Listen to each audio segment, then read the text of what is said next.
Composition की सारी properties recall करो। कंपोजिशन की क्या क्या प्रॉपर्टी बताई थी? डोमेन वाला रूल क्लियर है कि इनर फंक्शन का जो आउटपुट या रेंज है वो आउटर फंक्शन के डोमेन का सबसेट होना चाहिए, तभी कंपोजिशन डिफाइंड होगा। ठीक है। दूसरी बात थी रेंज। रेंज के लिए आपको पता है कि कंपोजिशन में सारे कंपोनेंट फंक्शन का मोनोटॉनिक नेचर पता कर लेते हैं कि कौन इंक्रीजिंग है कौन सा डिक्रीजिंग है, और फिर डोमेन से स्टार्ट करते हैं और एक एक करके layer by layer composite functions को ऑपरेट, कंपोनेंट्स को ऑपरेट करते हैं और इनइक्वालिटी को केयर करते हैं with the help of its monotonic nature, तो रेंज आ जाती है। ठीक है। फिर तीसरी बात क्या डिस्कस हुई थी कि कंपोजिशन एक कम्यूटेटिव फिनोमेना नहीं है, कम्यूटेटिव ऑपरेशन नहीं है, लेकिन एसोसिएटिव ऑपरेशन है ना। और चौथी बात क्या बताई कि जो 1 1 फंक्शन है उसका कंपोजिशन अगर 1 1 से करोगे तो 1 1 क्रिएट होगा, है ना। और मेनी वन का सॉरी 1 1 ऑन टू का ऑन टू से करो तो ऑन टू क्रिएट होगा, मतलब बाइजेक्टिव फंक्शन को बाइजेक्टिव से कंपोज करेंगे तो रिजल्टिंग फंक्शन भी बाइजेक्टिव होगा। ये भी क्लियर है। इसके बाद में आई थिंक वही लास्ट पॉइंट था जहां पर हमने एंड किया था। ठीक है। और ये तो बेसिक डिस्कशन था कि अगर मैं 2 कंपोनेंट फंक्शन दे दूं तो उनको कंपोज करके आप कंपोजिट फंक्शन बना लेते हो ऑपरेट करके, चाहे एफओजी बनाना हो या चाहे जीओएफ बनाना हो। और अगर एक एक कंपोजिट फंक्शन दे दूं और दोनों में से एक कंपोनेंट फंक्शन आपको बता दूं कि ये वाला कंपोनेंट फंक्शन है एफ, तो जी बताओ, जी तो एफ बताओ, ये भी निकाला जा सकता है। ये 11th में इस तरह की चीजें आपने करी होंगी, फिर से अभी आएंगे तो बीच में करेंगे। तो इसके आगे कंटिन्यू करते हैं। ठीक है। तो अगली प्रॉपर्टी लिखेंगे, next property, that if gx is a periodic function, if gx is a periodic function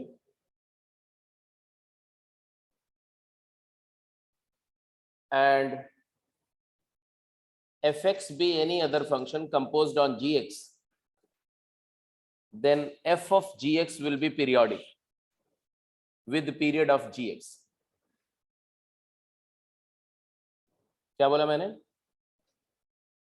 मैंने बोला कि gx अगर पीरियोडिक है, मतलब सबसे पहला फंक्शन gx पीरियोडिक है और उसका पीरियड मान लो t है, t एज पीरियड, तो f ऑफ gx मतलब एक पीरियोडिक फंक्शन पर कोई दूसरा फंक्शन अगर कंपोज करते हैं तो f gx भी पीरियोडिक होगा और उसका पीरियड क्या होगा, periodic with period t। Although periodicity पढ़ेंगे तो आप ये समझ में आएगा कि t उसका पीरियड तो डेफिनेट होगा, बट t से छोटा कोई नंबर भी पीरियड हो सकता है। वो डिपेंड करेगा कि f किस तरह का फंक्शन है। जैसे एक छोटा सा एग्जांपल दूं कि अगर sin x पीरियोडिक है ना, sin x अगर पीरियोडिक है तो आपको पता ही है sin x पीरियोडिक है, sin x पीरियोडिक है और उसका पीरियड क्या होता है, sin x का पीरियड क्या होता है? अरे ऐसा मत बोलो, जल्दी बोलो। 2 पाई। फ्रैक्शनल पार्ट भी पीरियोडिक होता है। अरे फ्रैक्शनल पार्ट फंक्शन भी तो पीरियोडिक फंक्शन होता है और इसका पीरियड क्या होता है? 1। ये साइलेंस आपकी क्या बता रही है कि एवरीथिंग इज राइट और एवरीथिंग इज रॉन्ग है? पीरियड क्या होता है? कि इंटरवल जिसके बाद फंक्शन अपनी वैल्यूज को रिपीट करता है। तो साइन एक्स पीरियोडिक है, पीरियड 2 पाई है, फ्रैक्शनल पार्ट भी पीरियोडिक है, पीरियड 1 है। अब मैं अगर ऐसा बोलूं कि 2 raise to the power sine x के बारे में आपका क्या ख्याल है, तो ऑब्वियस ही बात है कि ये भी पीरियोडिक होगा, ये कंपोजिशन ही तो है। कैसे? अगर इसको मैं बोलूं जी एक्स और एफ एक्स बोल दो 2 की पावर एक्स, तो एफ जी एक्स क्या होगा बोलो? एफ जी एक्स होगा 2 की पावर जी एक्स, और 2 की पावर जी एक्स में जी एक्स क्या है? साइन एक्स, तो 2 की पावर साइन एक्स, यही बनेगा, तो मतलब कंपोज हुआ। तो ये भी पीरियोडिक है और इसका पीरियड क्या होगा? इसका पीरियड होगा 2 पाई। जैसे अगर मैं इस फंक्शन को एच एक्स बोल दूं तो एच जीरो क्या आएगा? एच जीरो तो 1, और एच 2 पाई क्या आएगा? h2 पाई।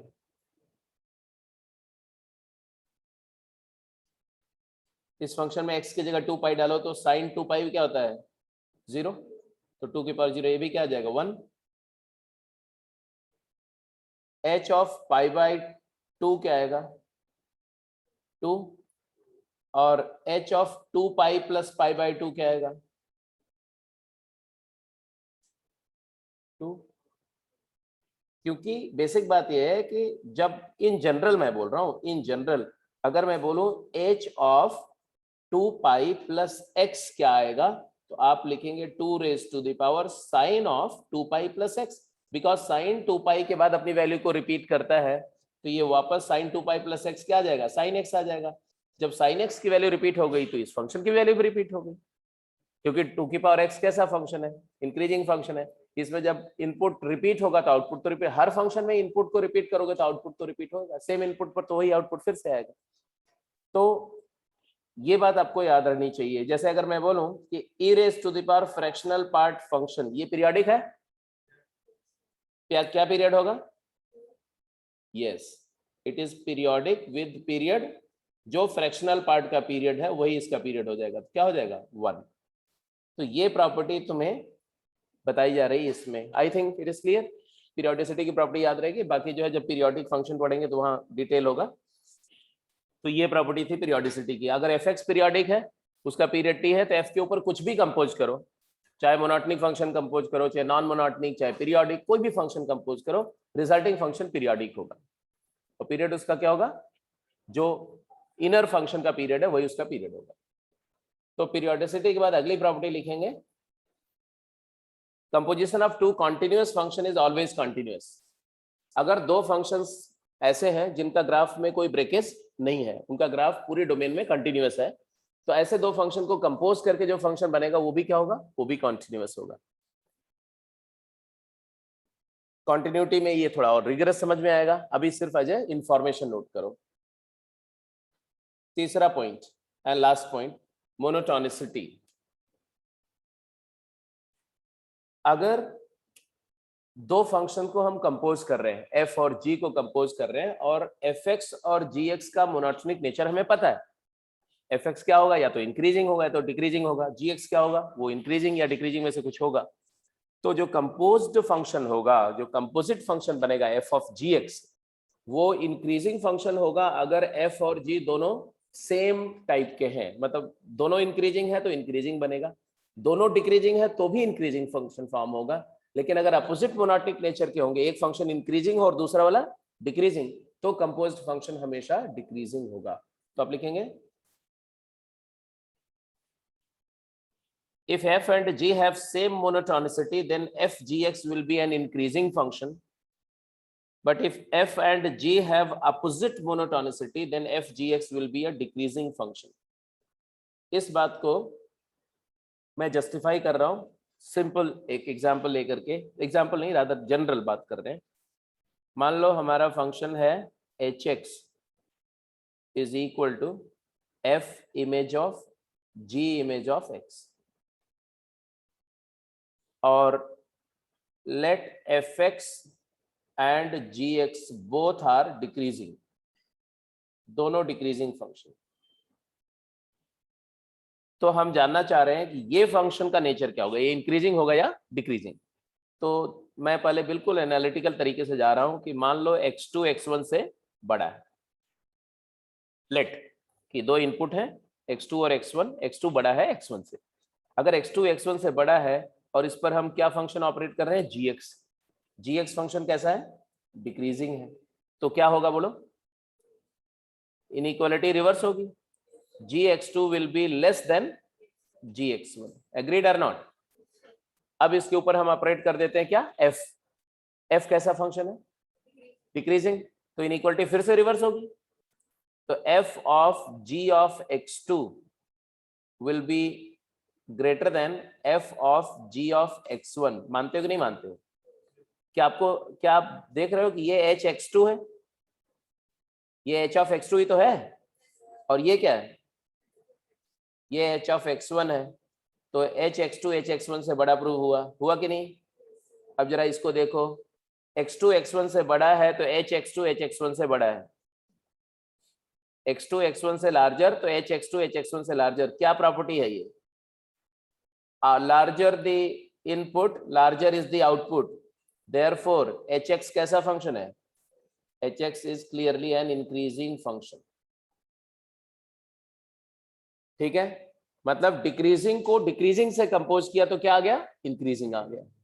इसको दूसरा तरीका भी है, दूसरा तरीका भी जस्टिफाई करने का, वो देखो मैंने बोला h डैश x फाइंड कर लेते हैं। h डैश x क्या होगा? डिफरेंशिएट करते हैं, कंपोजिशन में डिफरेंशिएट करते समय चेन रूल लगता है। f ऑफ gx को gx के रिस्पेक्ट में डिफरेंशिएट करेंगे तो f डैश gx आएगा, और gx को x के रिस्पेक्ट में डिफरेंशिएट करेंगे तो g डैश x आएगा। अब f डैश के बारे में क्या इंफॉर्मेशन है? अगर fx डिक्रीजिंग है तो f डैश नेगेटिव है, और gx भी डिक्रीजिंग है तो g डैश भी क्या है? नेगेटिव है, और नेगेटिव का प्रोडक्ट क्या हो जाएगा? पॉजिटिव हो जाएगा। अगर h डैश पॉजिटिव है तो hx कैसा फंक्शन हो गया? hx is increasing function. और इसी में दूसरी बात भी जस्टिफाई हो जाती है, अगर f और g दोनों इंक्रीजिंग होते तब ये पॉजिटिव आता और ये भी पॉजिटिव आता तो भी प्रोडक्ट क्या था? पॉजिटिव। तो प्लस और प्लस का प्रोडक्ट भी प्लस, और माइनस का भी प्लस। लेकिन अगर एक इंक्रीजिंग और एक डिक्रीजिंग हो, तो एक पॉजिटिव तो दूसरा नेगेटिव, तो प्लस को माइनस से मल्टीप्लाई करके क्या आएगा? माइनस। इसलिए अपोजिट मोनोटोनिक नेचर के केस में जो कंपोजिट फंक्शन होगा वो क्या हो जाएगा? डिक्रीजिंग। Absolutely clear? कोई दिक्कत नहीं, सब कुछ समझ में आ गया? तो चलो अब क्वेश्चंस करते हैं। इसको नोट कर लो, नोट कर लो, फिर क्वेश्चंस करते हैं।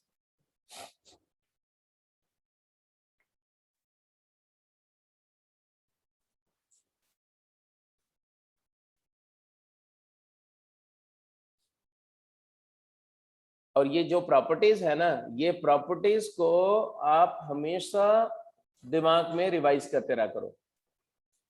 जैसे केमिस्ट्री कैसे पढ़ते हो आप?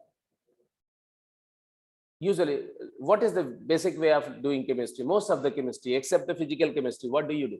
Physical chemistry, you practice problems, right? And here and there, sometimes जब कोई टेस्ट वेस्ट होता है तो आप एक बार पलट करके सारे फार्मूले और देखते हो. Otherwise, usually you practice problem, right? But in inorganic chemistry, what do you do? You revise it periodically. हर दिन सवेरे बैठ के रट्टा लगाते हैं. हर बच्चे का अपना अपना तरीका होता है. कुछ बच्चे हैं कि 5 बजे उठ करके 5 से 6:30 बजे 1.5 घंटे बैठ करके पाठ करते हैं उसका, है ना? करना चाहिए, बिकॉज ऑर्गेनिक केमिस्ट्री, ऑर्गेनिक तो फिर भी थोड़ा सा कंसेप्चुअल है, inorganic is complete cramming. So you need to do it every day by with discipline. तो कोई भी ऐसा नहीं कि सिर्फ केमिस्ट्री की बात करें, any subject has, every subject has some part, something which is to be revised. जैसे आप कोऑर्डिनेट ज्योमेट्री के फार्मूले, ट्रिग्नोमेट्री के फार्मूले, कैलकुलस में भी कुछ की कॉन्सेप्ट जो है, राइट? जैसे चाहे डोमेन की बात हो चाहे रेंज की बात हो, अब किसी बच्चे को अगर रेंज ही, जो एलिमेंट्री फंक्शन की रेंज ही अगर भूल जाए तो बैठ के सोच रहा वहां पर, अच्छा वो tan इनवर्स का रेंज क्या था भाई, याद ही नहीं आ रहा. तो वो कितना भी तोप सिंह होगा, वहां बैठ करके गलतियां कर जाएगा फटाफट. इसकी रेंज की जगह उसकी रेंज लिख दी. Although in mathematics there are very rare chances कि तुम्हें, क्योंकि इतनी बार वो क्वेश्चन में अप्लाई हो चुका होता है कि सब सारी बातें याद रहती हैं, बट स्टिल मैं बोल रहा हूँ कि उनके लिए ना जो कितनी बार अप्लाई हो चुका है कि याद रहती है. अब कोई बच्चा जो अप्लाई ही नहीं करता, कसम खा के बैठा हुआ, सवाल तो नहीं करूंगा बाकी कुछ भी करूंगा, तो उसके लिए कम से कम इतना तो है ना कि रिवाइज करते रहो. If you are doing less questions then keep on revising. तो रिवाइज क्या करना है? तो चलते फिरते ये बातें रिवाइज करते रहना चाहिए. और किसी एक चैप्टर को रिवाइज, सारे कॉन्सेप्ट की कॉन्सेप्ट को रिवाइज करने में it will not take more than 5 to 6 minutes. 5 minute बहुत टाइम होता है अगर सोचना शुरू करो एक एक करके. अभी कितना टाइम लगा जब हमने पूरा पूरा इसका कंपोजिशन का सारा प्रॉपर्टी एक एक करके आपके सामने रखा? कितना टाइम लगा? 2-3 मिनट लगा. That's all. तो ये हो गया इंक्रीजिंग डिक्रीजिंग फंक्शन की बात कंपोजिशन के रिस्पेक्ट में. प्रूफ ऑफ कर लिया, क्वेश्चंस पे आते हैं. अब जैसे एफ एक्स दिया, जी एक्स दिया, बोला फॉग निकालो गॉफ निकालो, जल्दी निकालो फटाफट, क्विक. Fog and gof.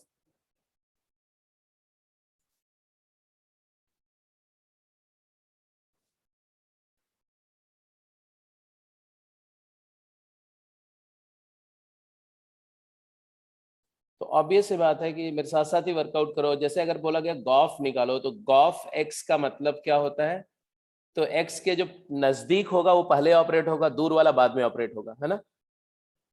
तो आएगा जी इमेज ऑफ एफ एक्स। अब जी एफ एक्स निकालने के लिए जो सही तरीका होता है कि पहले कंपोज तो अंदर से बाहर की तरफ हो रहा है, लेकिन लिखते समय आप बाहर से अंदर की तरफ जाओ तो ज्यादा प्रेजेंटेशन ठीक रहेगा। जैसे जी एफ एक्स का मतलब क्या है कि आउटर फंक्शन जी को इनपुट क्या दे रहे हैं, एफ एक्स इनपुट दे रहे हैं, एफ एक्स।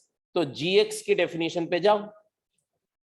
जी एक्स की डेफिनेशन बोलती है कि उसको जो भी इनपुट दोगे उसमें -7 करके आउटपुट जनरेट करेगा।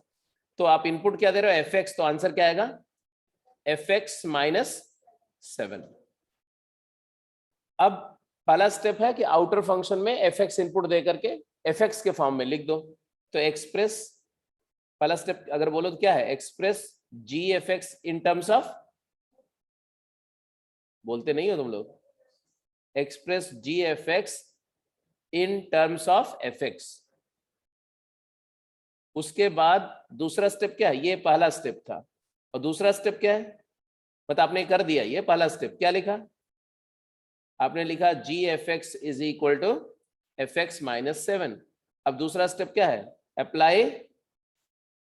Apply definition of f x. अब एफ एक्स की डेफिनेशन यूज करो। एफ एक्स की डेफिनेशन क्या है बेटा, f x is x square, तो जहां एफ एक्स है वहां एक्स स्क्वायर डाल दो तो आ गया जी एफ एक्स, एक्स के फॉर्म में आ गया, क्या आया, x square -7। Apply definition of x to get gof x as function of x। तो ये हो गया तुम्हारा पहला। ऐसे fog x के लिए करो, fog x क्या हो जाएगा, तो fog x का मतलब वो हम चाहते हैं कि fog जो कंपोजिट फंक्शन है इसमें x इनपुट देके क्या आउटपुट आएगा, तो ऑब्वियसली x के फॉर्म में क्या आएगा, तो पहले हम gx के फॉर्म में लिखेंगे, है ना। f इनपुट gx दिया तो आया एफ एक्स का डेफिनेशन क्या है, एक्स स्क्वायर, इनपुट का स्क्वायर, तो इनपुट अब जी एक्स दे रहे हो तो क्या आएगा, जी एक्स का स्क्वायर। अब जी एक्स का स्क्वायर कैसे आएगा, अब जी एक्स वाली डेफिनेशन यूज करो, तो एक्स -7 का होल स्क्वायर, तो आ गया x square -14x + 49। And it is interesting, you can clearly observe that g f x अलग चीज है और एफ जी एक्स अलग फंक्शन है, ये दोनों सेम फंक्शन नहीं है। तो fog x is not equal to gauf x, ये भी दिख रहा है।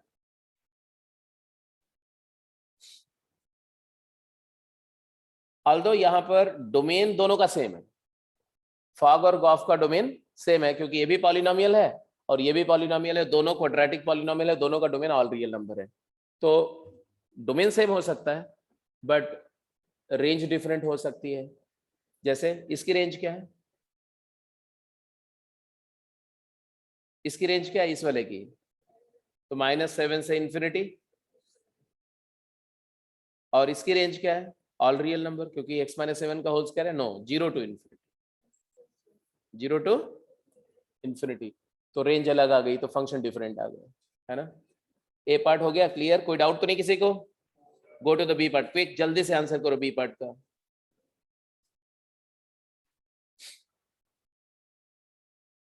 बी पार्ट में अब आपको एफ एक्स दे दिया, है ना, और कंपोजिशन भी दे दिया, मतलब कंपोजिट फंक्शन दे दिया और एक कंपोनेंट फंक्शन दे दिया। कौन सा दे दिया, इनर वाला, अंदर वाला कंपोजिट फंक्शन दे दिया, तो बोल रहे आउटर वाला फंक्शन जज करो कि क्या है, जी क्या है।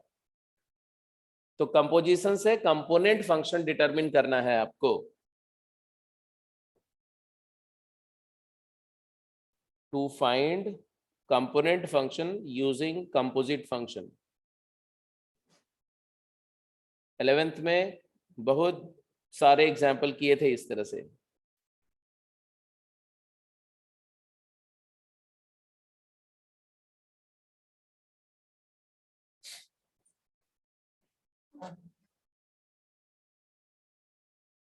एफ एक्स क्या है,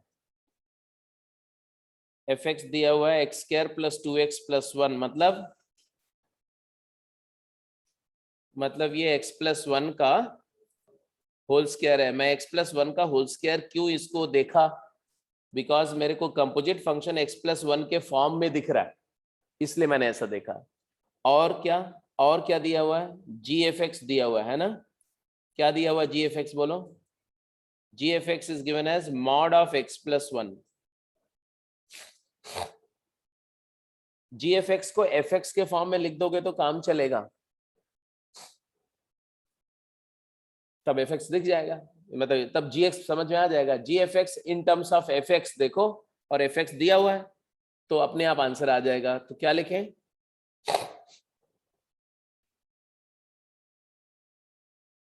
याद आया? मॉड x की डेफिनेशन करते समय क्या बताया था? It is equal to root of x square. Under root x square is mod x, तो अंडर रूट x+1 का होल स्क्वायर, ये क्या हो गया? रूट ऑफ x+1 का होल स्क्वायर। एंड व्हाट इज x+1 का whole square? What is x+1 का होल स्क्वायर? fx है, तो आ गया रूट ऑफ, बोलो, रूट ऑफ fx। तो g(f(x) रूट fx है बेटा, तो इसका मतलब क्या है? gx क्या होगा? हाँ, तो fx gt क्या हो जाएगा? fx को t मान लो एक सेकंड के लिए, तो gt क्या हो गया? रूट t हो गया, है ना? fx की जगह t रिप्लेस कर दो, तो gt रूट t का मतलब है कि gx इनपुट देंगे तो क्या आएगा? x इनपुट देंगे तो रूट x आएगा।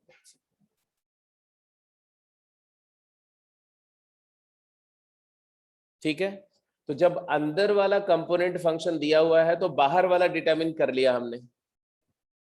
कोई भी ऐसा दूंगा तो कर लेंगे? चलो जी, मैं टेस्ट करता हूँ, जल्दी से आंसर करेंगे। और आंसर करने में अगर 30 सेकंड से ज्यादा लगा ना, तो तुम लोगों को उल्टा लटका के पेंडुलम जैसा घुमाऊंगा मैं, है ना? क्या है? f ऑफ gx, ध्यान से सुनना, f of gx is equal to square root of 2x² minus 3 upon x² plus 4, and gx is equal to x² plus 1. What is fx?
f of gx x के term में दिया हुआ है ना, और gx दिया हुआ, मतलब अंदर वाला कंपोजिट फंक्शन दिया हुआ है। तो हमारा काम क्या है? अगर इनर कंपोजिट फंक्शन दिया हुआ है और आउटर वाला डिटरमिन करना है, तो हम क्या करते हैं? जल्दी बोलो। To obtain outer component function,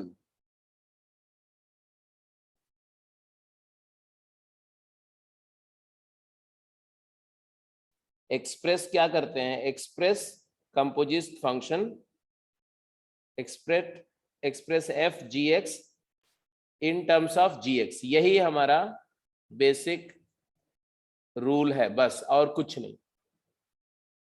ये क्या दिया हुआ है? ध्यान से देखो, ये क्या दिया हुआ है? एफ जी एक्स, एक्स का फंक्शन दिया हुआ है, एक्स के टर्म्स में दिया हुआ, बट एक्स की जगह हमें क्या चाहिए? जी एक्स चाहिए। तो ये इक्वेशन को यूज करो और एक्स स्क्वायर को क्या लिख दो? X square is equal to g x minus 1 लिख दो। तो जहां जहां एक्स स्क्वायर दिख रहा है वहां जी एक्स माइनस 1 डाल दो।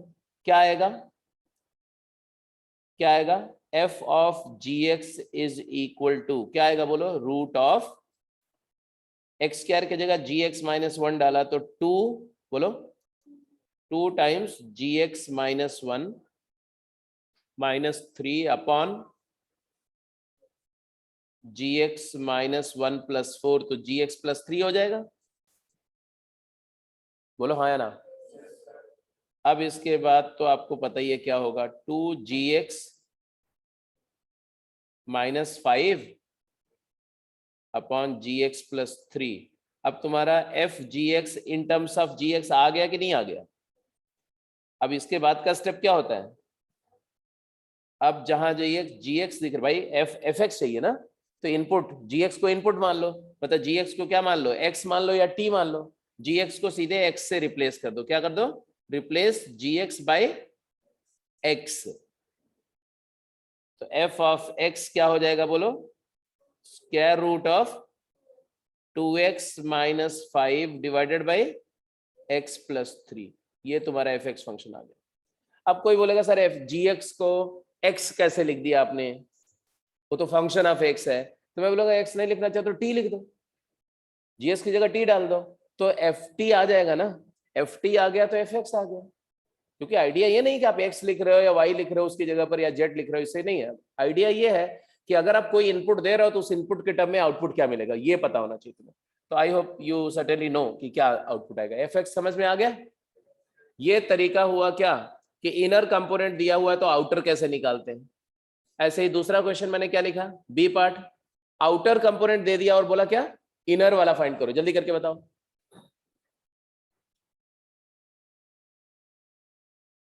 Given outer component function, how do we determine the inner component?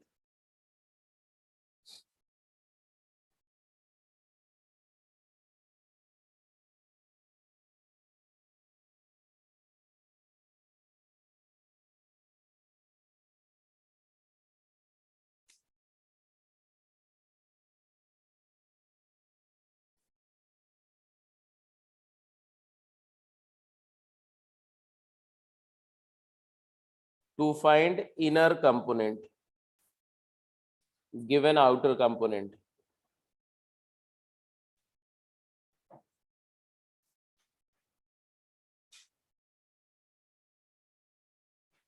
तो इसके लिए क्या करेंगे, तो एफ जी एक्स तो दिया हुआ है ना, एफ जी एक्स दिया हुआ, क्या दिया हुआ, it is equal to root of 2x square minus 3 upon x square plus 4। और हमें f चाहिए, नो g चाहिए, f दिया हुआ, f क्या दिया हुआ, f दिया हुआ है ये, देख रहे हो ना। क्या क्या खास बात है इसमें कि f एक ऐसी मशीन है जिसमें अगर आप x इनपुट देते हैं तो आउटपुट क्या आता है, root of input minus 1 upon input plus 1। तो एफ जी एक्स क्या होगा, तो एफ जी एक्स होगा रूट ऑफ इनपुट, अब क्या है, एफ में इनपुट है जी एक्स, तो आएगा इनपुट माइनस 1 मतलब जी x minus 1 upon g x plus 1। ये तो दिया हुआ है बट ये होना चाहिए एज पर दिस रूल, होना चाहिए कि नहीं होना चाहिए। और अगर ये होना चाहिए तब इन दोनों को क्या कर लो बेटा, कंपेयर कर लो। कंपेयर कर लो तो जी एक्स दिख जाएगा, दिखेगा कि नहीं, क्या दिखेगा, क्लियर कट कंपेरिजन से पता चल रहा है कि 2x square minus 3 upon x square plus 4 क्या आना चाहिए, जी x minus 1 upon g x plus 1 के इक्वल होना चाहिए। होना चाहिए कि नहीं होना चाहिए। Root a equal to root b means a equal to b, क्योंकि रूट कैसा फंक्शन है, इंजेक्टिव फंक्शन है, वन वन फंक्शन है। अब इसके बाद क्या करेंगे, कंपोनेंडो एंड डिविडेंडो लगा दो, तो कंपोनेंडो डिविडेंडो लगाओ, आंसर पाओ। कंपोनेंडो एंड डिविडेंडो क्या आ जाएगा, numerator plus denominator, right side में न्यूमरेटर प्लस डिनोमिनेटर से मिलेगा g x upon numerator minus denominator करेंगे तो -2, लेफ्ट में भी वही काम करो, न्यूमरेटर डिनोमिनेटर को ऐड करेंगे, 2x स्क्वायर था, हाँ जी, ऐड करेंगे तो क्या आएगा 3x स्क्वायर प्लस 1। अरे हाँ या ना, अरे बोल भाई हाँ या ना। और सब्ट्रैक्ट करेंगे तो क्या आएगा, न्यूमरेटर माइनस डिनोमिनेटर क्या आएगा, एक्स स्क्वायर माइनस 4,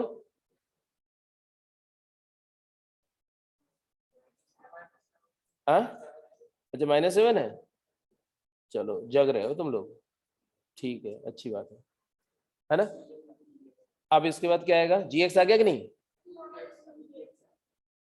हाँ हाँ 2gx है, अरे क्या बात है, सही बात है एकदम, बिल्कुल अलाइव है बच्चे। एनीवे 2 और 2 कैंसिल हो गया, तो ये क्या आया, -gx आ गया, हमें क्या चाहिए था gx, तो आ गया ना gx, आ गया, क्या आया जल्दी बोलो, it is equal to 1 + 3x square upon 1 - 7 - x square, this is the function. ठीक है, अब वो स्टेप तो लिखाने की जरूरत नहीं है ना। पहले क्या होगा, यहां पर पहला स्टेप क्या होगा कि fx में x की जगह पर gx इनपुट दो, fx को gx के टर्म्स में एक्सप्रेस करो, fx in terms of gx express करो, और fx in terms of x given है, फिर दोनों को कंपेयर करो, gx निकालो। तो तीनों बातें हो गई। अगर आप कंपोनेंट दे करके कंपोजिट निकाल सकते हो, कंपोनेंट दे करके कंपोजिट फंक्शन बना सकते हो, और कंपोजिट फंक्शन दिया हुआ और एक कंपोनेंट दिया हुआ तो दूसरा दूसरा कंपोनेंट निकाल सकते हो। Can I go to the next?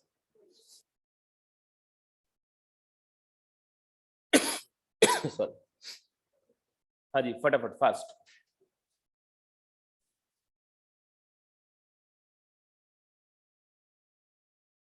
तो let's see f g x क्या आता है और जी एफ एक्स क्या आता है, आप लोग तो निकाल ही चुके हैं ना, तो दिल थाम के बैठिए।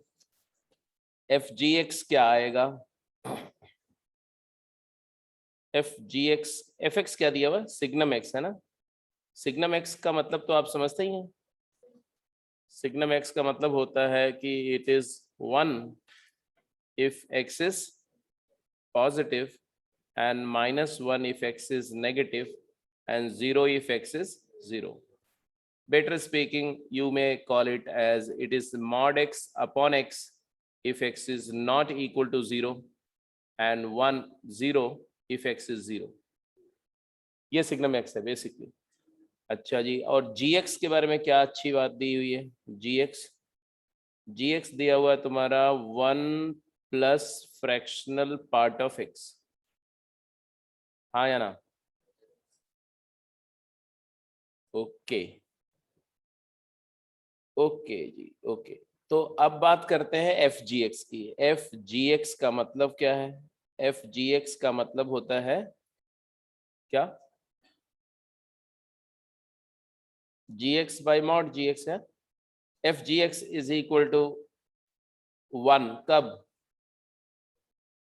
जब जी एक्स पॉजिटिव हो। अच्छा जी एक्स हमेशा ही पॉजिटिव होगा, क्योंकि 1 में कुछ पॉजिटिव ऐड करके तो पॉजिटिव ही होगा, तो g x is clearly positive and therefore fgx is equal to 1 if gx is positive and therefore it is equal to 1 for all x belongs to real। मानते हो कि नहीं मानते हो, क्योंकि x की किसी भी रियल वैल्यू के लिए gx हमेशा पॉजिटिव है, और पॉजिटिव इनपुट देने पर fx का आउटपुट 1 आएगा, तो ये आइडेंटिकली 1 फंक्शन हो गया। अब gfx की बात कर लेते हैं। gfx मतलब 1 plus fractional part of fx, isn't it? And fractional part of fx क्या होगा, fx के बारे में क्या कहानी है बोलो। fx सिग्नम x है, सिग्नम x की वैल्यू हमेशा इंटीजर होती है, fx always belongs to either -1 और 0 और 1, तो fx की वैल्यूज इंटीजर हैं और देयरफॉर फ्रैक्शनल पार्ट fx 0 हो जाएगा। क्यों, क्योंकि यहां लिख देंगे कि fx is always integer, either 1 और 0 और -1, तीनों इंटीजर है, तीनों का फ्रैक्शन पार्ट 0 है, तो आंसर आ गया 1। तो आपने ये कैसे बोला था कि ये दोनों डिफरेंट फंक्शंस हैं? ये दोनों आइडेंटिकल फंक्शन है, सेम फंक्शन है, डोमेन भी सेम, रेंज भी सेम, और हर इनपुट के कॉरस्पॉन्डिंग आउटपुट भी सेम, क्योंकि डोमेन भी सेम है दोनों का। पहला फंक्शन भी हर रियल के लिए डिफाइंड है, दूसरा फंक्शन भी हर एक रियल नंबर के लिए डिफाइंड है, ऑल रियल नंबर के लिए डिफाइंड है। तो they are identical equal functions. F g x and g f x are identical function. कल की क्लास को याद करो जरा, क्या बोला था मैंने? Composition is not commutative in nature. Fog और गॉफ डिफरेंट फंक्शन होते हैं, बट दे इक्वालिटी भी होल्ड करती है कुछ केसेस में। और वो कुछ केसेस में दो बातें तो कंफर्म बताई थी कि अगर एफ और जी अगर दोनों कंपोनेंट फंक्शन एक दूसरे के इनवर्स फंक्शन है तो फॉग एक्स और गॉफ एक्स सेम आता है। अगर उन दोनों में से एक भी फंक्शन आइडेंटिटी फंक्शन हो जाए y इक्वल टू एक्स, तो गॉफ एंड फॉग सेम आएगा। बट इसके अलावा भी केसेस हो सकते हैं। मैंने बोला था कि अगर f और g inverse of each other हो या उनमें से एटलीस्ट वन आइडेंटिटी हो तो fog and gof will be equal, but converse is not necessarily true. हम ये नहीं क्लेम कर सकते कि फॉग और गॉफ सेम है तो दोनों एक दूसरे के इनवर्स है या उनमें से कम एक आइडेंटिटी है। ऐसा केस भी हो सकता है कि ना तो दोनों एक दूसरे के इनवर्स फंक्शन हो और ना ही उनमें से कोई आइडेंटिटी फंक्शन हो, फिर भी फॉग एक्स और गॉफ एक्स सेम आ सकता है। ये उसका एक एग्जाम्पल है। एफ एक्स जो है सिग्नम एक्स, ये एक मेनी वन फंक्शन है, कांस्टेंट है, तो इन्वर्टिबिलिटी की तो बात ही खत्म हो गई। और ना तो एफ एक्स इन्वर्टिबल है ना तो जी एक्स इन्वर्टिबल, ये भी पीरियोडिक है तो ये भी इन्वर्टिबल नहीं है। दोनों इन्वर्टिबल नहीं है तो इनवर्स फंक्शन की तो बात नहीं कर सकते हम। अच्छा, इन दोनों में से कोई एक्स भी नहीं है, ना तो एफ एक्स आइडेंटिटी फंक्शन है ना ही जी एक्स आइडेंटिटी फंक्शन है, तो ये आइडेंटिटी भी नहीं है और एक दूसरे के इनवर्स भी नहीं है, लेकिन कंपोजिशंस रिवर्स एंड फॉरवर्ड दोनों क्या रहे हैं, सेम फंक्शन। तो ये बात कॉन्सेप्चुअल बात है, उसको क्लियर करने के लिए मैंने एक एग्जांपल दिया, तो उसको याद रखना हमेशा। ठीक है, आगे चले, नेक्स्ट।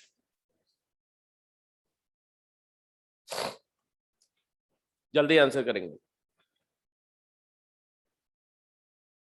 बोल रहे हैं find the domain of f of mod 3x minus 2 given that domain of fx is this।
क्या क्या बेटा, ये तो स्ट्रेट अवे प्रॉब्लम है।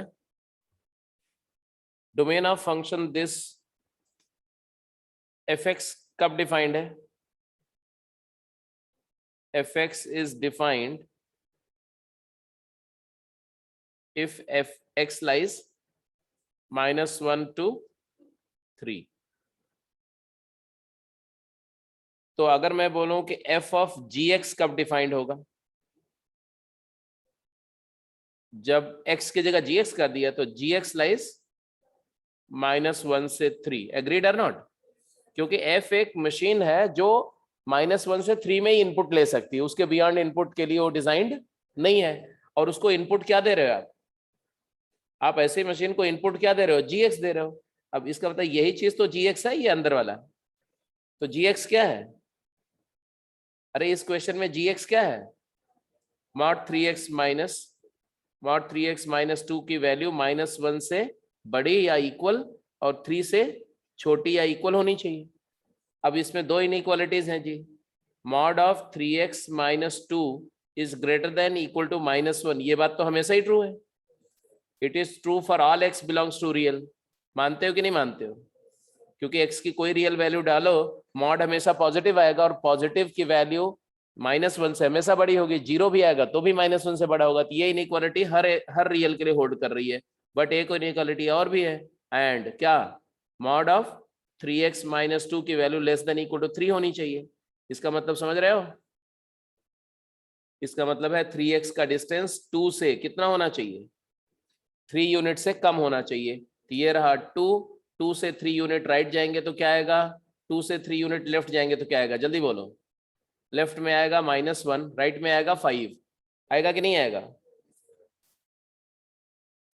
और ये दो नंबर हैं जिसका 2 से डिस्टेंस 3 यूनिट है, जबकि हमें चाहिए वो नंबर जिसका 2 से डिस्टेंस 3 यूनिट या लेस है। तो मतलब ये अंदर वाली सारी नंबर आ गई, अरे हाँ या ना? तो इसका मतलब यहां से आया कि 2x 3x कहां से कहां वेरी करेगा, -1 से 5। अरे 3x का डिस्टेंस 2 से less than equal to 3 unit था, तो 3 से डिवाइड कर दो तो -1/3 less than equal to x less than equal to 5/3। तो आगे आंसर आया क्या, x बिलोंग्स टू -1/3 से 5/3। This is the domain of what, f of mod 3x minus 2। ठीक है, तो ऐसे प्रॉब्लम नॉर्मली अगर मैं कंपोजिट फंक्शन बोलूं, लिख दूं ऐसे फंक्शन बोलूं, इसका डोमेन निकाला तो आसान होता है। लेकिन जब आउटर कंपोनेंट का डोमेन डिस्क्राइब करके और अंदर में कोई फंक्शन लिख दिया जाए और वो डोमेन निकालना हो, तो इसमें थोड़ा सा एफर्ट डालना पड़ता है, ऐसे करना पड़ेगा आपको। तो ऐसे क्वेश्चन एक्सपेक्टेड होते हैं जेई मेन में तो जरूर, जे एडवांस के लिए it is little under size question. तो उसमें ऐसा, अगर ऐसा क्वेश्चन जे एडवांस में आएगा तो वो एक क्वेश्चन की बात करेंगे, उसके कंपोनेंट उसके पार्ट्स में मल्टीपल चॉइस करेक्ट में ये वाली बात कहीं यूज कर सकते हैं। अगले क्वेश्चन पे चले, अब समझ में आ गया ना कैसे करते हैं? तो मैं टेस्ट करने जा रहा हूं आपको, कैरी ऑन क्विक, जल्दी।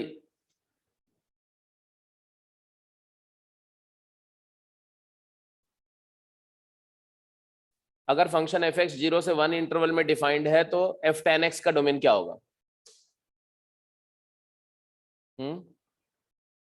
वर्बली भी बता सकते हो क्या? एफ tan x कब डिफाइंड होगा, जब tan x की वैल्यू 0 से 1 हो। अब tan x की वैल्यू 0 से 1 कब होती है, tan x shall lie 0 to 1। tan x 0 से 1 कैसे सॉल्व करते हैं, ट्रिग्नोमेट्रिक इनइक्वालिटी सिंपल सी, ग्राफिकली tan का ग्राफ बनाओ एक पीरियड में, -π से π में tan का ग्राफ बनाओ, और फिर उसी ग्राफ पर देख लो कि 0 से 1 में उसकी वैल्यू कब किस सोल्यूशन के लिए आएगी। आ गया?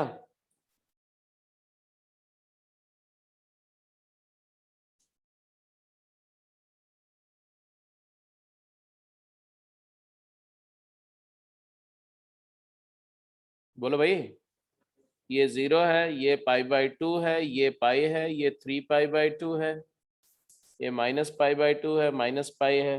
0 से 1 बोल रहे हैं, 0 पर वैल्यू 0, और π/4 पर वैल्यू क्या आती है, 1। तो y को टू 1 लाइन अगर ऐसे ड्रॉ करोगे ना, तो ये इस ग्राफ को कई बार कट करेगा। अब हमें तो सिर्फ वो चाहिए जब वैल्यू 0 से 1 है। एक तो ये इंटरवल आ जाएगा, फिर यहाँ एक इंटरवल ऐसे आएगा, ऐसे यहाँ इंटरवल आएगा, समझ में आ रही बात की नहीं? तो इंटरवल्स क्या है, 0 से π/4। तो आप सबसे पहले बोलेंगे x बिलोंग्स टू 0 to π/4, है ना? और इसके बाद इसको, ये तो एक पीरियड का सोल्यूशन हुआ, बट 10x पीरियोडिक होता है और उसका पीरियड क्या होता है पाई, तो इसको जनरलाइज करने के लिए n पाई ऐड करेंगे तो x बिलोंग्स टू क्या आएगा n पाई से n pi plus pi by 4 और n क्या होगा n can be any integer, तो यूनियन लिखेंगे n बिलोंग्स टू इंटीजर। तो ये ट्रिग्नोमेट्रिक इनइक्वालिटी आपने किया हुआ है 11th में, ऐसी बात नहीं। मतलब अगर n की वैल्यू 0 दोगे ना, n इक्वल टू 0 पर ये वाला इंटरवल आ जाएगा, n इक्वल टू 1 करोगे तो पाई से लेके पाई प्लस पाई बाई 4 ये वाला आ जाएगा। n की वैल्यू 2 दोगे तो इसके आगे वाले इंटरवल आ जाएंगे, n की वैल्यू -1 दोगे तो ये वाला इंटरवल आ जाएगा। तो n की इंटीजर वैल्यू देते जाओ तो ऐसे इन्फिनाइट इंटरवल्स आएंगे, वो सारे इंटरवल्स का क्या लेना पड़ेगा union, then it is the solution final. Clear है? अगला क्वेश्चन, एक क्वेश्चन और दे रहे हैं, देखते हैं कि कर पाते कि नहीं।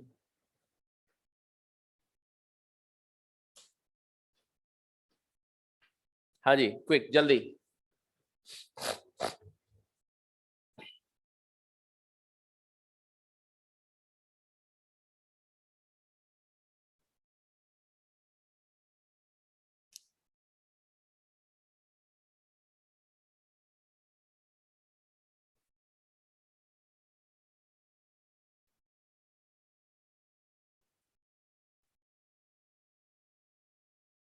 gx दिया हुआ f ऑफ मॉड ऑफ जिंटेक्स, तो आपको बताना है gx का डोमेन, अगर fx का डोमेन -3 से 2 क्लोज इंटरवल है तब क्या होगा, अगर क्लोज्ड 0 to 1 है तो क्या होगा, और अगर ओपन 0 to 1 है तो क्या। तीनों केस के लिए आंसर करना है। Carry on.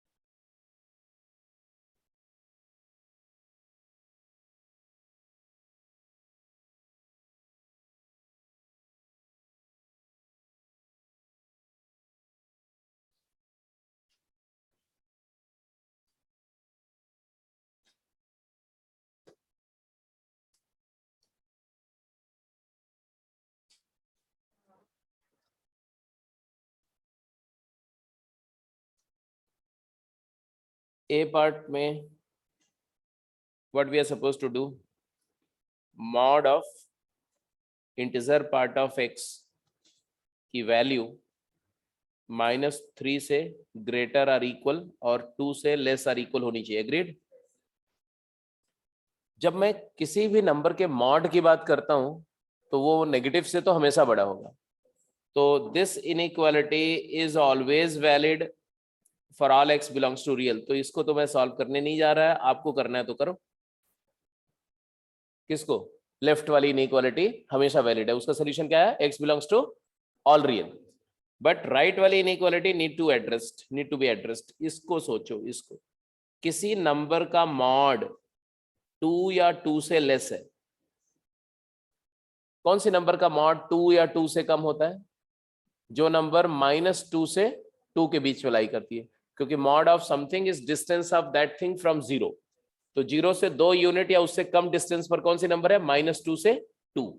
तो आप क्या लिखेंगे, कौन नंबर जिसका मॉड की बात करें, किसके मॉड की बात करें, जिंट के मॉड की बात करें, तो जिंट एक्स कहां से कहां लाई करना चाहिए, बोलो, -2 से 2 लाई करना चाहिए, -2 से 2। जिंट अगर -2 से 2 लाई करना चाहिए, मतलब ये कैसे आया, सबको समझ में आ रही बात की नहीं। Mod of t is less than equal to 2, then t belongs to -2 से 2।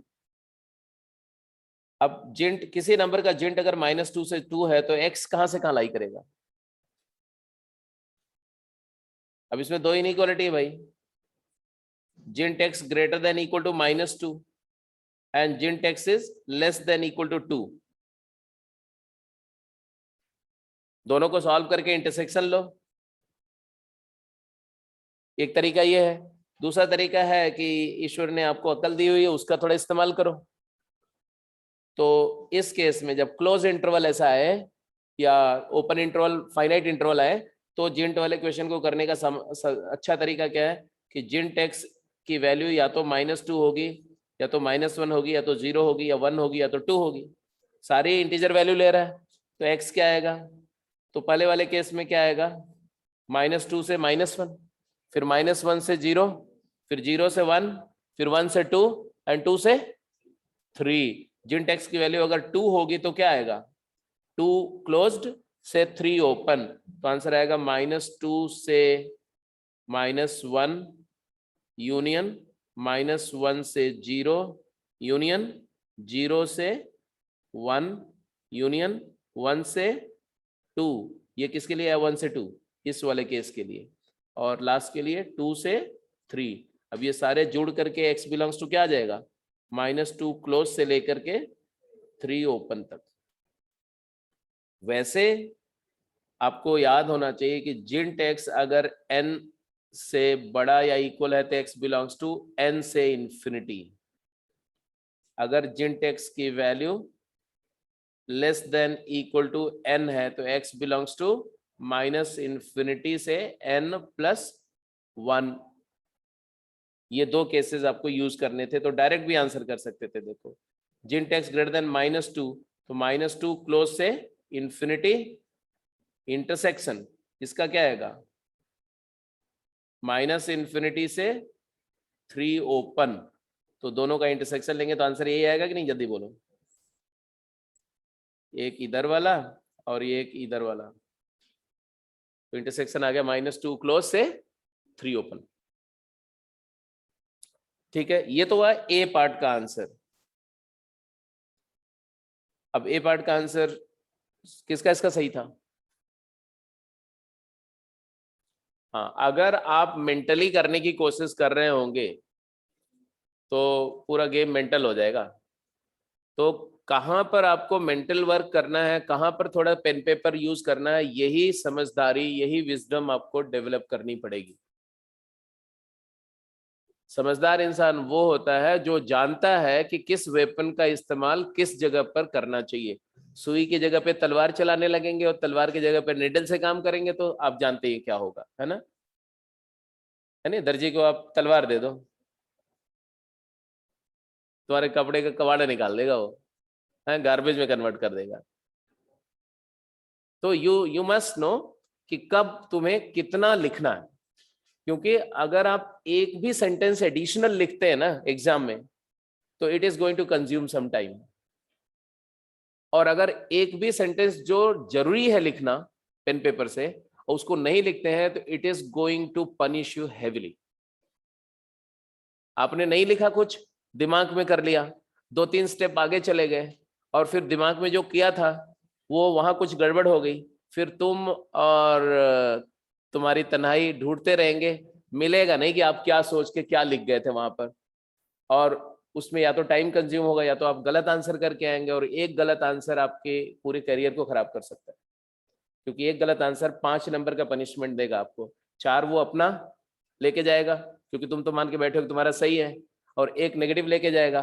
5 नंबर गए आपके एक्सपेक्टेशन से, तो लगभग 500 रैंक, 600 रैंक स्लाइड कर जाएगी नीचे।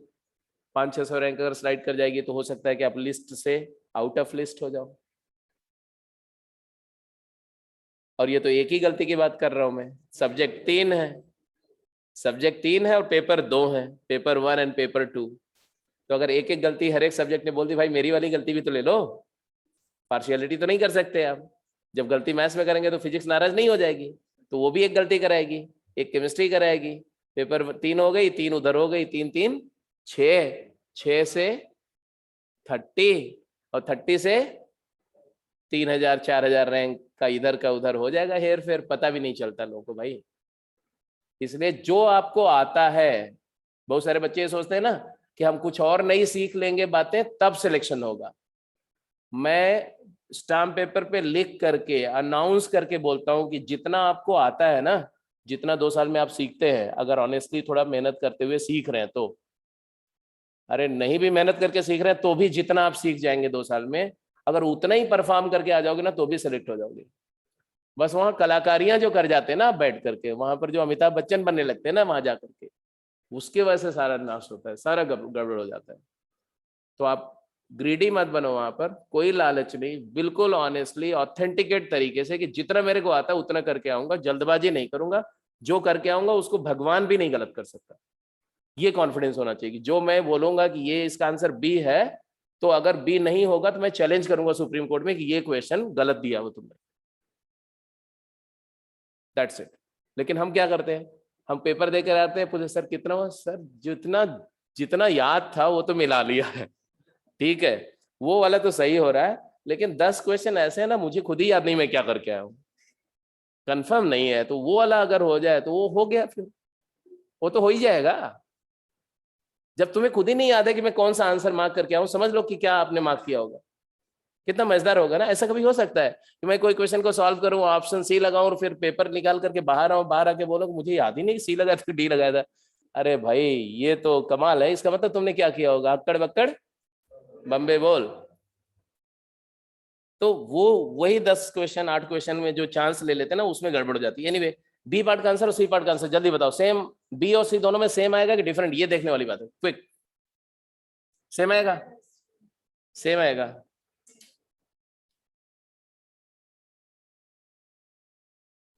फर्क ही कितना है ना, यहाँ 0 ही तो है एक, बाकी सब कुछ सेम है, तो सेम सेम है तो सेम सेम आएगा। अब ध्यान दो कि सेम सेम ना हो जाए। B and c, b part क्या लिखा बी पार्ट में, मॉड ऑफ जिंट एक्स लाइज बिटवीन 0 क्लोज से 1 ओपन, इसका मतलब जिंट एक्स लाइज बिटवीन -1 से 1 ओपन है ना, ओपन ओपन ओपन -1 से 1 ओपन। अब -1 से 1 ओपन में जिंट की तो एक ही वैल्यू है, क्या जिंट इंटीजर है, -1 से 1 ओपन इंटरवल में जिंट 0 हो गया, जिंट एक्स 0 हो गया तो एक्स क्या आ गया 0 क्लोज से 1 ओपन। फैंटास्टिक, बढ़िया। तो ये बी पार्ट का आंसर तो देखो धड़ाधड़ आ गया। सी पार्ट का आंसर वही आएगा। सुबह सुबह कितनी लगा के बैठी हुई है सुबह ही सुबह, अर्ली इन द मॉर्निंग। अरे शाम ढलने दो भाई। है मॉड ऑफ जिंट एक्स की वैल्यू बेटा, अब बोल रहे 0 से बड़ी और 1 से छोटी होनी चाहिए, मतलब ये क्वांटिटी 0 नहीं हो सकती। तो ऑब्वियस ही बात है कि जिंट एक्स की वैल्यू -1 से 1 होगी बट 0 नहीं हो सकती, क्योंकि अगर जिंट एक्स 0 हो गया तो मॉड 0 0 हो जाएगा, तो यहाँ तो इक्वालिटी हो जाएगी, तो इक्वालिटी ने हो गया कर दिया काम खराब। अब -1 से 1 में एक ही तो इंटीजर था, जिंट एक्स का प्यारा प्यारा भाई 0, और 0 हो नहीं सकता, 0 हो नहीं सकता, तो इसका मतलब है कि जिंट x belongs to null set हो गया, and therefore x belongs to null set हो गया। तो ऐसे होता है, मतलब ये देखो ये चीज गलती तभी होती है ना जब हम इंटॉक्सिकेटेड रहे, कि ओपन इंटरवल 0 है और उसको इग्नोर मार रहे हैं सीधे, हाँ कोई बात नहीं है, 0 से 1 आ रहा है ना, ये -1 से 1 होना चाहिए, 0 को भूल ही गए आप, 0 नहीं होना चाहिए। तो बहुत अलर्ट होना पड़ेगा, बड़ी बड़ी बातों पे नहीं, छोटी छोटी बातों पे अलर्ट रहना पड़ेगा। दिमाग से निकाल दो कि तुम्हें बहुत हाई फाई तीर चलाने, पूरा एटम बम न्यूक्लियर बम चलाना, नहीं जी, आपको सिर्फ डंडा चलाना आना चाहिए, उतने से मैदान जीत जाएंगे आप। देख लो ना अफगानिस्तान में, वो गधों को क्या आता है, 3 लाख आर्मी पर्सनल्स थे अफगान के, जिनको 3 साल 4 साल या पिछले 20 साल से गधे ट्रेन कर रहे थे, ब्लडी अमेरिकन, है ना। और क्या क्या दे के रखा था, ब्लैक हॉक, ये टैंक वो टैंक, क्या क्या दे रखा था उन नालायकों को, और वो डंडा लेके आए सारे पागल सरफिरे, और दे मार भाग गए, लड़े भी नहीं, इतने गधे हैं। तो भैया कोई बड़ी बड़ी ऊंची ऊंची बातें सीखने से और उसको कर जाने से कुछ नहीं होगा, बहुत बेसिक बातों को यूज करो, मार्शल आर्ट बनाओ अपना, तब जीतोगे जंग को, नहीं तो फिर जो है ऐसे ढूंढते रहेंगे, हमेशा इसी सर्च में रहेंगे कि कुछ जादूगर वाली चीज मिल जाए और हम वहां बैठ करके जादू करके आ जाए, मैजिशियन बन जाए। There is no magic, mathematics अपने आप में मैजिक है, इससे बड़ा कोई जादू नहीं दुनिया में। सारी दुनिया इसी से गवर्न हो रही है भाई, सारी कायनात गवर्न हो रही है सब्जेक्ट से। इसके बिना फिजिक्स को इमेजिन करके देख लो, 1 2 3 4 सारे हटा दो फिजिक्स में से, गोल गोल घूमते नजर आएंगे, रोलिंग फ्रिक्शन, स्टैटिक फ्रिक्शन सब खत्म हो जाएगा। और केमिस्ट्री में तो मोल कॉन्सेप्ट ही नहीं रहेगा उसका फाउंडेशन ही हिल जाएगा। हाँ जी, fx दिया हुआ है। मैंने आपको एक बात बताई थी कि अगर क्वेश्चन डरावना हो तो क्या सोचना है, सोचना है कि बहुत आसान होगा। क्वेश्चन जितना लेंदी दिखे, जितना बड़ा दिखे, तो उतना, क्योंकि जितना लेंदी, जितना बड़ा, भारी भरकम दिख रहा है, अगर वो सच में उतना डिफिकल्ट हो गया तो ये क्वेश्चन तो इंटरनेशनल ओलंपियाड में पूछा जाएगा 3 घंटे के लिए। तो अगर उसको उन्होंने 2 मिनट के अंदर में मैगी नूडल्स जैसा खा के पचाने के लिए दिया हुआ है आपको, तो डेफिनेट सी बात है कि वो जैसा अपीयरेंस है वैसा नहीं होगा। तो appearance, difficulty of problem is inversely proportional to its length and breadth and size. अब इसने दिया कि fx क्या है, तो log of something to the base 100x, और gx क्या है, फ्रैक्शनल पार्ट ऑफ x। तो बोल रहा है if fog x exist then find fog x का डोमेन। तो fog x का डोमेन निकालना है।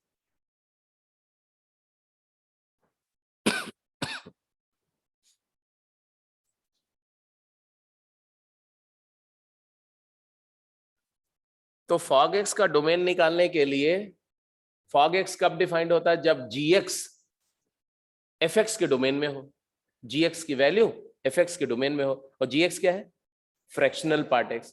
तो फ्रैक्शनल पार्ट x की वैल्यू डोमेन ऑफ f में होनी चाहिए। तो आपको f का डोमेन निकालना है, दैट्स इट। f का डोमेन निकालो, बाकी चीजों को भूल जाओ, f का डोमेन निकालो। तो f का डोमेन पहले निकालो, जल्दी निकालो जरा f का डोमेन, बताओ। f log ऑफ समथिंग है ना, तो log को डिफाइन होने की कंडीशन बोलो। For domain of f log कब डिफाइन होता है भाई,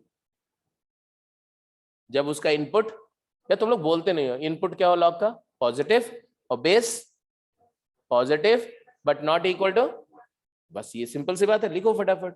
तो आप क्या बोलोगे, 2 log x base 10 plus 2 upon minus x क्या होना चाहिए, पॉजिटिव, एंड 100, बोलो 100x की value greater than 0 but not equal to 1। तो x की वैल्यू 1/100 नहीं होनी चाहिए। अब बस इसको आप कंप्लीट करो, आगे करो, जल्दी करो भाई। देखो इस डोमेन वोमेन निकालने में आपको समय थोड़ी मिलेगा।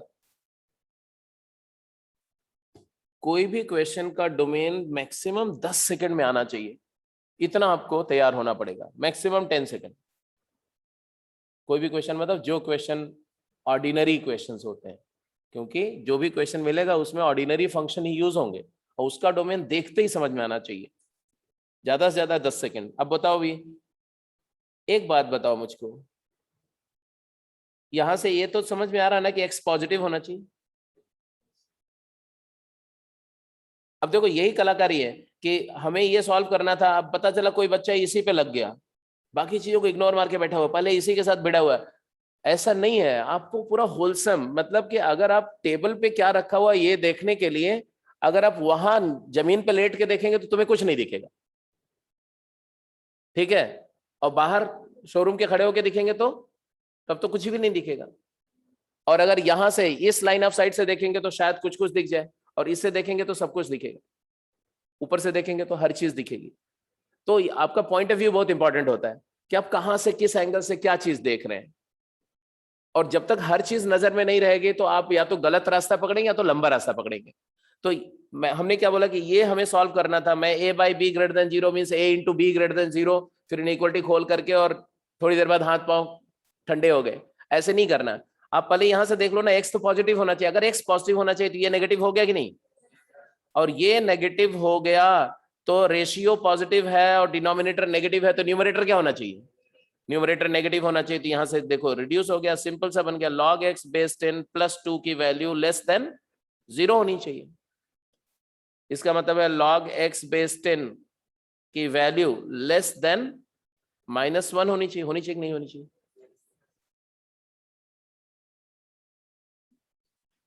और x पॉजिटिव है तो आपको पता ही है। अब यहां से क्या है भाई, जल्दी बोलो, ये माइनस, अब ऐसे इनइक्वालिटी को सॉल्व करने के लिए क्या बताया था भाई, लॉग में दोनों साइड बेस सेम बनाओ। -1 को 10 बेस पे क्या लिखोगे लॉग के फॉर्म में, log 10 बेस नहीं, log ऑफ, अरे 10 बेस और 10 की पावर में यही नंबर लगा दो तो 1/10, 10 की पावर -1 चलेगा। अब बोलो भाई जल्दी बोलो, क्या आया यहां से, x की वैल्यू 1/10 से स्मॉलर और 0 से, अरे ये भी तो है 0 से लार्जर है, तो यहां से आ गया x की वैल्यू कहां से कहां लाई कर रही है, 0 से बड़ी और 1/10 से छोटी होनी चाहिए। कोई डाउट, बिल्कुल पक्का, परफेक्ट।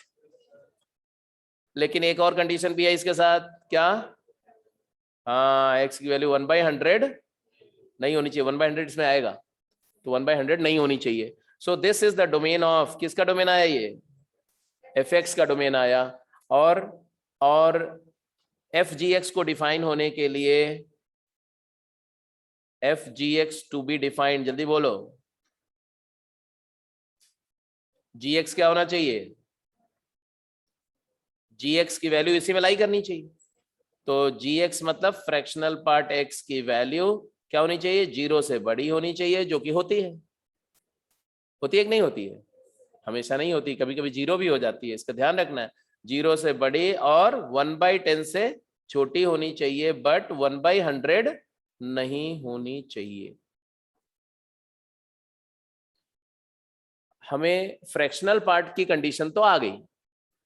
अब जो लोग थोड़े से स्मार्ट हैं उनको नंबर लाइन पे दिख रही होगी कि कौन सी नंबर है, 0 से 1 के बीच कौन सी नंबर है, 0 से 1 में फ्रैक्शनल पार्ट x होता है, तो 0 से 1/10 एक्सेप्ट 1/100। बट 1 से 2 में क्या होगा, 1 से 2 इंटरवल में कौन सी नंबर सेटिस्फाई करेगी, तो उसमें फ्रैक्शनल पार्ट की वैल्यू होती है x-1, क्योंकि 1 से 2 में जिंट क्या होता है 1, तो फ्रैक्शनल पार्ट होता है x माइनस जिंट x, तो x-1, x-1 1 से 1/10 ऐसा, तो वहां से भी आंसर निकाल देंगे। तो चलो मैं लिख के दिखा रहा हूं, हमें x चाहिए ना, तो हम फ्रैक्शनल पार्ट को क्या लिखते हैं, x माइनस जिंट x,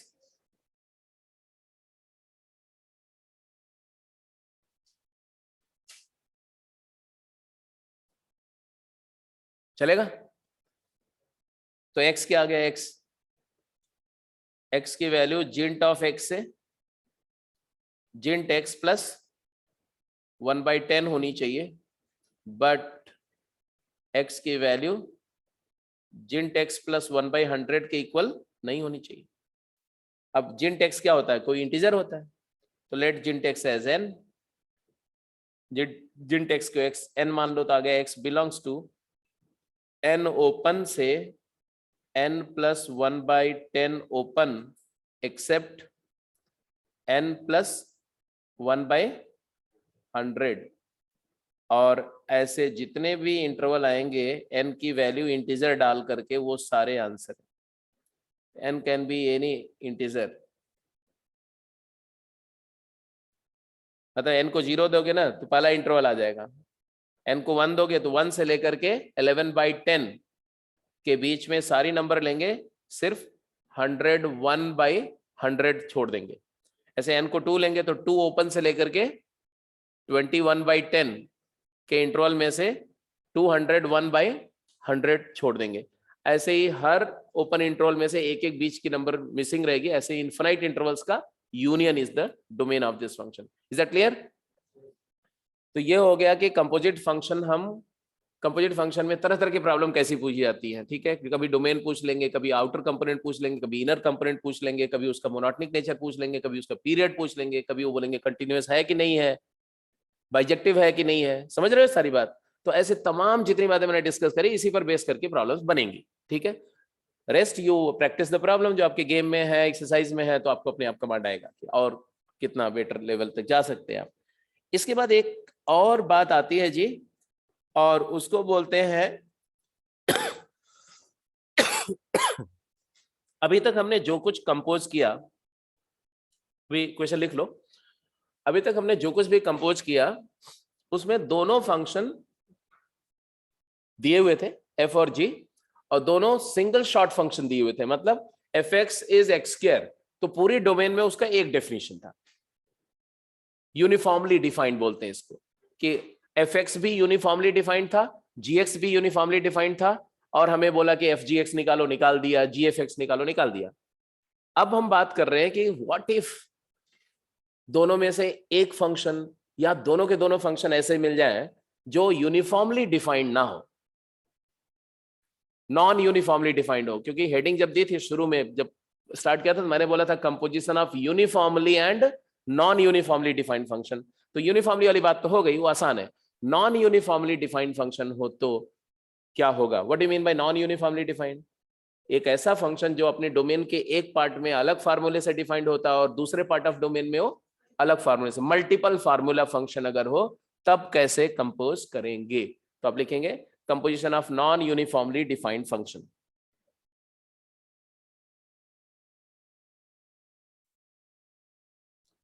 तो जैसे यही क्वेश्चन है, पहले मैं इसका रूल बताऊं, इससे पहले करके देखते हैं, वो ज्यादा आसान है, ठीक है।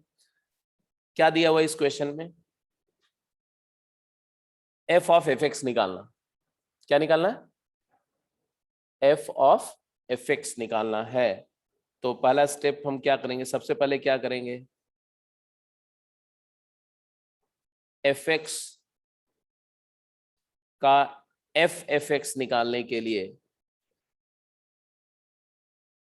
कैन बी ऑब्टेन्ड कैसे? By replacing x by fx in definition of fx। भाई f(fx) का मतलब क्या होता है कि fx में जहां x दिख रहा है, x की जगह क्या डाल दो? fx डाल दो।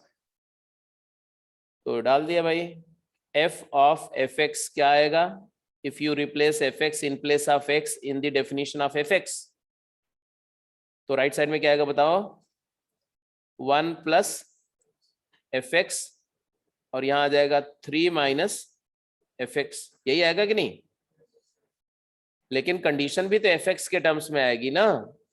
कंडीशन आएगी fx लाइज 0 से 2, और यहां आएगी fx लाइज 2 से 3। मतलब पूरा का पूरा fx के डेफिनेशन में जहां जहां वेरिएबल x था वहां पर हमने fx डाल दिया, इंक्लूडिंग द कंडीशन। लेकिन अगर जब मैं आपसे पूछ रहा हूं f(fx) निकालो, इसका मतलब f(fx) को fx के फॉर्म में थोड़ी लिखना है आपको। आपको as a function of x लिखना है। x के टर्म में क्या आएगा? और अभी हमने क्या लिखा? अभी हमने f(fx) in terms of fx लिखा हुआ है। तो अगला स्टेप क्या है? अगला स्टेप है use definition of fx। Use definition of fx, और fx की डेफिनेशन सिंगल तो है नहीं, दो डेफिनेशन है, तो हर एक केस में दो डेफिनेशन यूज होगी। मतलब यहां भी दो केस बन जाएंगे और यहां भी दो केस बन जाएंगे, टोटल कितने केस बन जाएंगे? 4। तो फटाफट लिख दिए, चलो लिखते हैं जल्दी से, क्विक। हाँ जी, पहले यहां क्या लिखेंगे? 1 प्लस, अगर fx ये है तो क्या लिखेंगे? 1 प्लस fx की जगह क्या लिखेंगे? 1 प्लस x लिखेंगे। लेकिन ये कब होगा भाई? ये आंसर क्या आएगा? 1 प्लस x मतलब 2 प्लस x आएगा। कब आएगा 2 प्लस x? जब दो कंडीशन है, पहला fx 0 से 2 होना चाहिए और x 0 से 2 होना चाहिए। क्यों x 0 से 2? So that fx is defined, और fx 0 से 2 so that fx lies in the domain of outer fx। समझ रहे हो कि नहीं समझ रहे हो? तो यहां पर दो कंडीशन लगेगी, क्या क्या? x लाइज 0 से 2 लिखेंगे कि नहीं लिखेंगे? क्यों लिखेंगे? क्योंकि जब x 0 से 2 होगा तभी ना fx 1 प्लस एक्स रिप्लेस कर सकते हैं। आप ऐसा थोड़ी कि हमेशा fx की जगह 1 प्लस एक्स लिख सकते हैं। तो ये वाली कंडीशन को बोलते हैं fx टू defined, inner fx to be defined.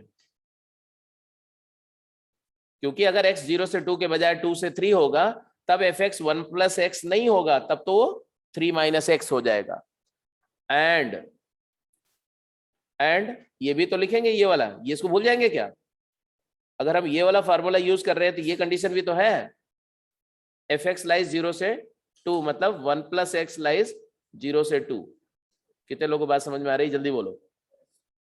ये दूसरी कंडीशन क्यों लिख रहे हैं हम लोग? fx belongs to domain of fx। अंदर वाला कंपोनेंट का वैल्यू बाहर वाले कंपोनेंट की डोमेन में होनी चाहिए। यही तो रूल होता है। एफ जी एक्स का डोमेन क्या होता है?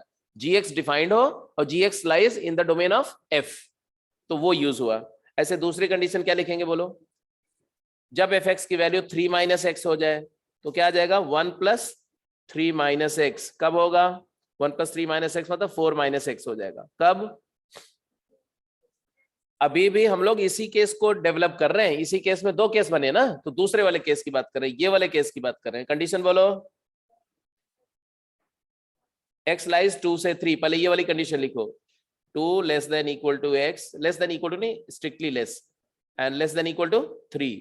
एंड ये वाली कंडीशन भी तो लिखेंगे, ये वाली fx लाइज 0 से 2, ये वाली। तो fx अब क्या है? 3 माइनस एक्स लाइज 0 से 2।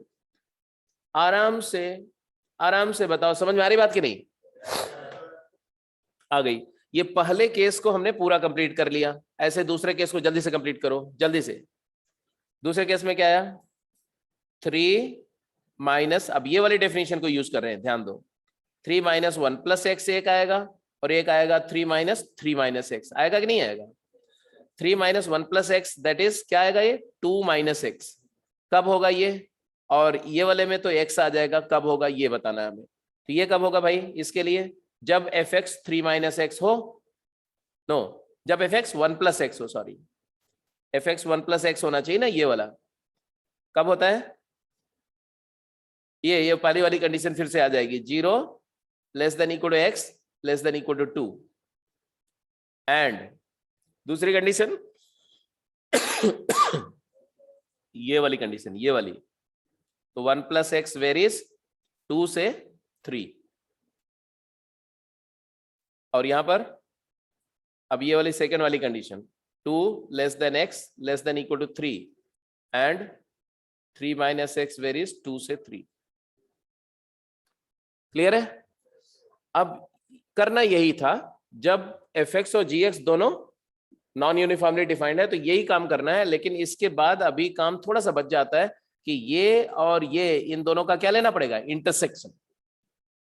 इसलिए ये तो सीधे दिख रहा है x कहां से कहां है, यहां से थोड़ा इसको चेंज कर लो। तो ये क्या आएगा बोलो? 1 प्लस एक्स 0 से 2 है तो x कहां होगा? -1 से, हाँ थोड़ा ओपन क्लोज का ध्यान रखना, बहुत लफड़ा होता है यहाँ पर, बहुत पेशेंस से काम करना पड़ेगा इसमें। -1 से क्लोज्ड 1, और ये इसमें क्या होगा? पहले 3 सब्ट्रैक्ट कर दो, तो -3 less than equal to -x less than equal to -1 हो गया। फिर माइनस से मल्टीप्लाई करो, इनइक्वलिटी रिवर्स हो जाएगी, 1 less than x less then 3। अब आपको करना क्या है? इसका और इसका इंटरसेक्शन चाहिए, इसका और इसका इंटरसेक्शन चाहिए, तो फाइनल आंसर आ जाएगा। मैं लिख रहा हूं final answer, f of x is equal to, हाँ बोलो, -1 से 1 क्लोज्ड और 0 से 2 क्लोज में कुछ कॉमन है? 0 क्लोज से 1 क्लोज है ना, तो हमने लिखा 2 प्लस एक्स होगा। कब होगा? जब 0 क्लोज से लेकर के 2 नहीं 1 क्लोज्ड तक। एग्रीड? अब दूसरे में जाओ, इसका और इसका कुछ कॉमन है बेटा? 2 से 3 है, ये 1 से 3 है, तो पूरा 1 से 3 ही कॉमन है? नहीं, 2 से 3 कॉमन है। तो लिख दिया मैंने, क्या लिखा बोलो, जल्दी बोलो। 4 माइनस एक्स कब होगा? 2 ओपन से 3 क्लोज्ड। अभी देखो 0 से 1 डिफाइन हो गया, 2 से 3, अभी 1 से 2 के बीच में बात नहीं डिफाइंड है, वो भी देख लेते हैं। इसका क्या है, इसका इस वाले का 1 सब्ट्रैक्ट करो तो क्या आएगा, 1 less than x less than equal to 2 आया। ये 1 से 2 है और ये 0 से 2 है, तो इंटरसेक्शन क्या आया, 1 से 2। 1 ओपन है कि क्लोज, क्लोज तो यहां था, यहां तो ओपन है ना, तो 1 less than x less than equal to 2 में डेफिनेशन क्या आई, 2 minus x, God bless you, ये भी आ गया। अब इसके बाद लास्ट वाले को भी देख लेते हैं, लास्ट वाले को। हाँ जी, ये 2 से 3 है, यहां पर क्या आएगा, इसको 3 सेपरेट किया, -1 less than minus x less than equal to 0, और फिर 0 से 1 आ गया ना, 0 से 1, 0 से 1, और ये है 2 से 3, कोई इंटरसेक्शन है, नल सेट, तो x belongs to null set आ गया।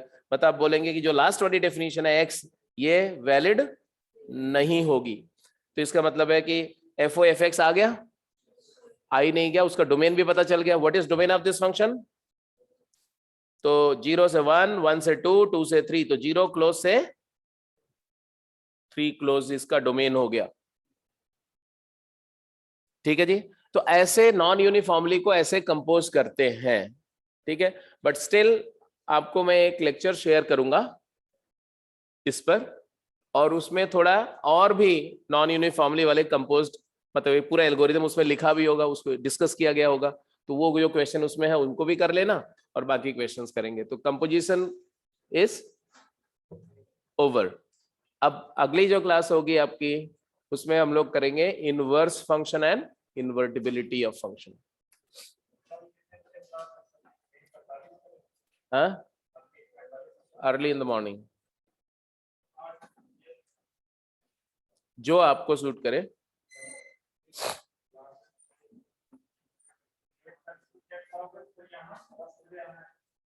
Okay, sure sure.